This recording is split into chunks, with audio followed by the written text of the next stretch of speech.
आता है non rigid rotator. अब नॉन रिजिड रोटेटर देख लीजिए फटाफट, इसमें क्या होता है, ये दृढ़ ना होकर प्रत्यास्थ होता है, यानी कि ये इलास्टिक होता है, दृढ़ ना होकर ये प्रत्यास्थ होता है। जैसे कि रिजिड रोटेटर तो क्या था, उसका एक गुरुत्वीय केंद्र था बीच में और दोनों तरफ दो एटम्स थे, तो और उसकी आर की वैल्यू कभी भी चेंज नहीं होती है। लेकिन ये क्या है, नॉन रिजिड रोटेटर। जैसे कि मान लीजिए, जैसे कि अपन ने एक धागा लिया है, ठीक है, और उससे अपन ने एक बॉल बांधी है, और फिर अगर अपन उसको घुमाते हैं तो क्या होगा, धागा तो जितनी लंबाई का है उतना ही लंबा रहेगा, बॉल जो है जितनी दूरी तक घूमेगी उतनी ही दूरी तक घूमेगी।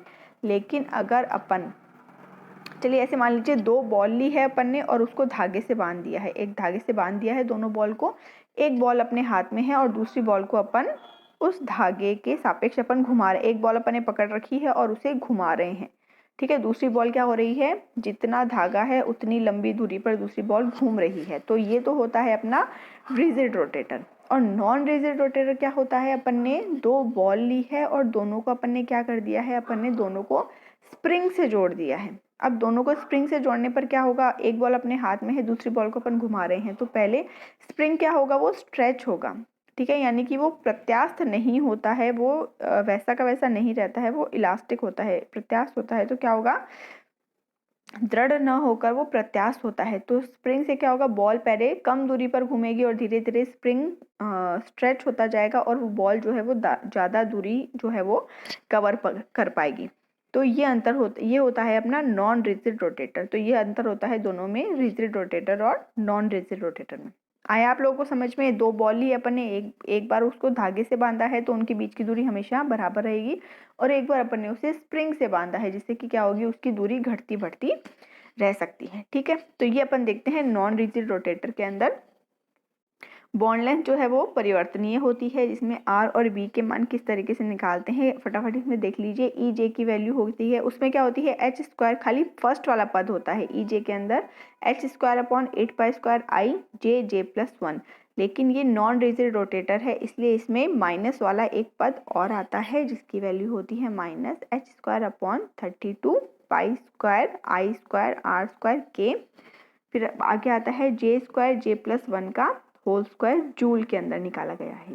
यही अगर अपन सेंटीमीटर इनवर्स के अंदर निकालते हैं तो अपन H square upon 8 pi square I को अपन रिप्लेस कर सकते हैं बी से, तो इसकी वैल्यू हो जाएगी बी जे जे प्लस 1, जो कि अपने किस में होती है, रिजिड रोटेटर में होती है, माइनस इस पूरे कांस्टेंट को लिख दिया गया है डी से, जो कि क्या होगा,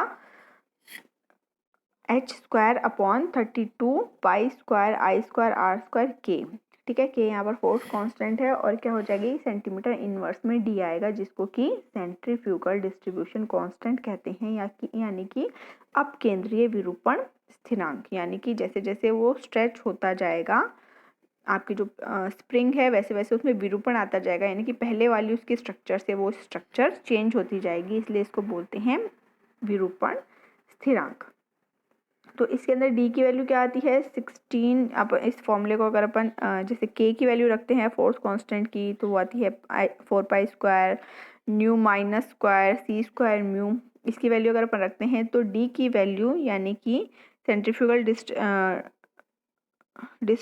डिस्ट्रीब्यूशन कांस्टेंट नहीं है, डिस्टॉर्शन कांस्टेंट है, विरूपण स्थिरांक है। तो सेंट्रीफ्यूगल डिस्टॉर्शन कांस्टेंट की वैल्यू आती है 16 B square pi square mu C square upon K, और इसको सॉल्व करते हैं तो अपने पास आता है 4 बी की क्यूब अपॉन ओमेगा स्क्वायर, ठीक है।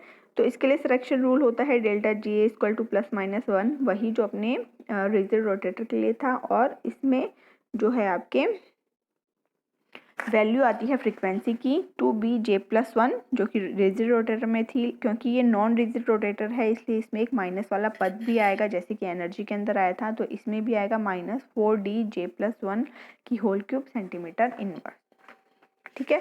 तो ये था अपना rigid rotator, non rigid rotator, bond length और मैक्सवेल डिस्ट्रीब्यूशन लॉ। तो ये अपनी फिजिकल केमिस्ट्री की सेकंड यूनिट ख़त्म होती है बीएससी फाइनल ईयर की, जो कि थी स्पेक्ट्रोस्कोपी। Thank you.